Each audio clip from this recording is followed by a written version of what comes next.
There's something wrong with her. She's disturbed, she's unhappy, and she thinks it's about feminism and the patriarchy and about abortion. But the reality is she's just not stable, like the majority of people in Hollywood. They're just not stable human beings. But you don't seemingly like your own character, so she comes off as an insufferable, whiny brat. No one on the right side of America can stand the star of this movie. Truly is the worst casting, maybe, in the history of the film industry. Her name is Rachel Zegler. Zegler? I don't know. Zegler. Okay, there's something wrong with this person. She's also known as the star of Snow White. And to constantly say things that are like atrocious because they're looking for attention and they can never have enough of it. They can never have enough of it. There's something deeply unsettling about Rachel Zegler. And no, it's not just because she torched a Disney classic. It's the way she talks, the way she carries herself like she's too enlightened to care, too important to listen. Hollywood has always had its fair share of divas, but Rachel, she brings a whole new level of delusion to the table. Her fall from grace wasn't an accident. It was a long time coming. The red flags were waving from the very beginning. Let's rewind. Before she became the face of the most controversial Disney remake in recent memory, Rachel Zegler was the golden child. Plucked from obscurity and thrown into the spotlight by Steven Spielberg for West Side Story, she was supposed to be Hollywood's next sweetheart. Critics praised her vocals, audiences were intrigued, but then the mask started to slip. The humility disappeared, replaced with arrogance that grew louder with every headline. You've told me before that your version of Snow White is different, and it's more of a 2022 version of Snow White. What did you mean by that? I mean, you know, the original cartoon came out in 1937, and very evidently so.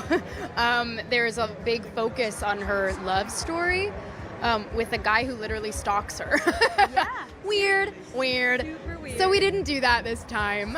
Because you just can't close your mouth. You just can't be sane, even when you do open your mouth. I think this girl does not deserve a feature-length film, but rather she deserves to be in a padded cell. Do you think fame came too fast for Rachel, or was this who she was all along?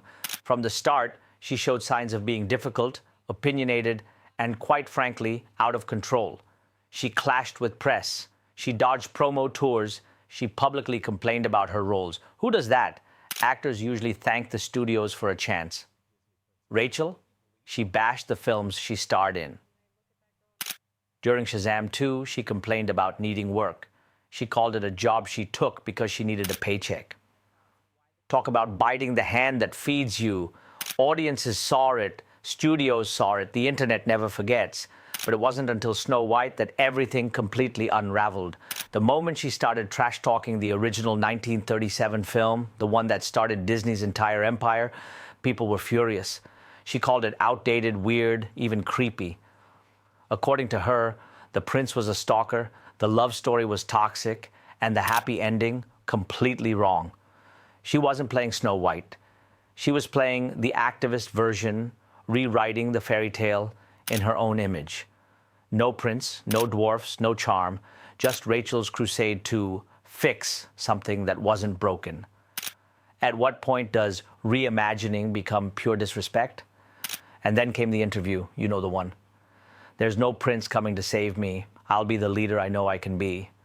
Big bad feminists now are telling us that's ridiculous. How dare you want to meet a handsome prince and be swept off of your feet and live happily ever after? No, you should want to be the prince. You should want to go out and fight the bad guys with a sword. I would highly advise that you boycott this film, no matter how much your children love. You are not entitled to call for Trump supporters to be harmed. Like, you are actually not entitled to do that. And so let me just remind you, Rachel Zegler, of what the map looks like, just so you can understand when your Disney movie is coming out, how many people you are wishing harm upon. The moment those words left her mouth, the internet lit up with fury. Fans didn't see strength, they saw arrogance. They weren't inspired, they were insulted, and the backlash was brutal. Memes exploded, comments flooded. People weren't just annoyed, they were done.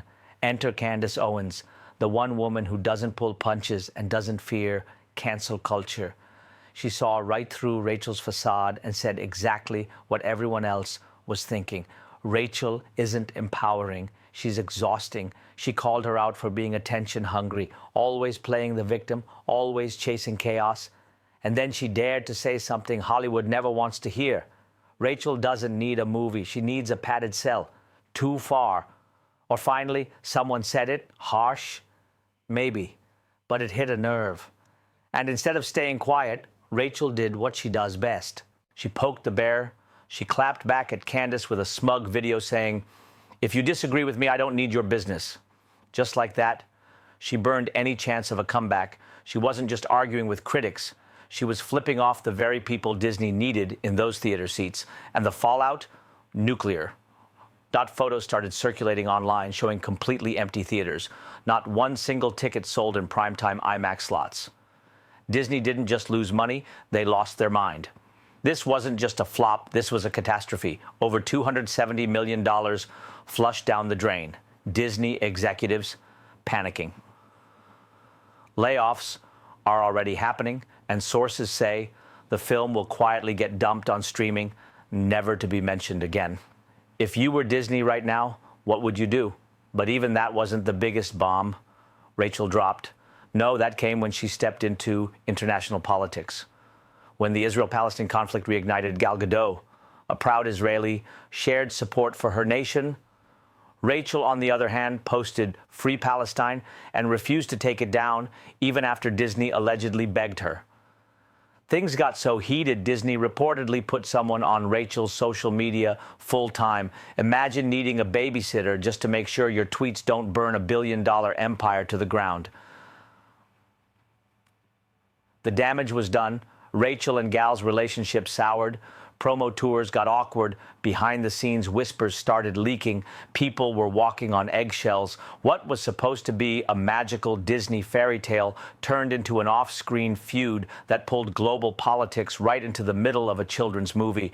And if that wasn't enough, then came the Trump rant. After he was reelected, Rachel lost it online.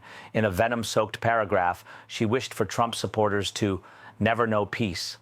Think about that. She went from a Disney princess to wishing millions of people misery.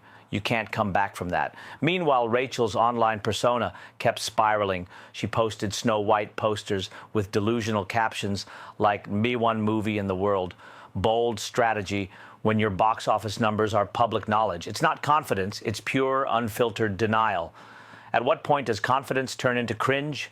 Industry insiders are talking, and what they're saying isn't good. Rachel's being labeled a liability. Talented? Sure.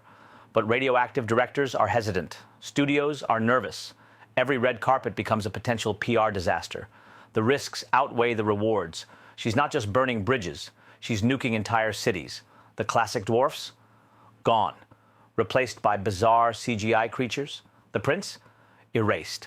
The fairy tale? Dismantled. What's left is a lifeless, joyless version of something people used to love. This wasn't progress. It was sabotage disguised as empowerment. This was supposed to be Disney's crown jewel, their bold reimagination. But instead, it became a warning shot to every studio in Hollywood. Don't hand a legacy to someone who wants to rewrite history in their own image. So here we are, a $270 million disaster. A leading lady with more enemies than fans. A franchise left in ashes. And a question echoing across the industry. Can Rachel Zegler bounce back, or has the fairy tale finally met its witch? Only time will tell. But one thing is certain, this wasn't the happiest ever after anyone signed up for. It was a box office bloodbath, a social media implosion, and a harsh reminder that not every princess deserves a crown. What do you think? Did Rachel ruin Snow White, or did the studio dig its own grave by casting her? Drop your thoughts. Because of this story, it's far from over.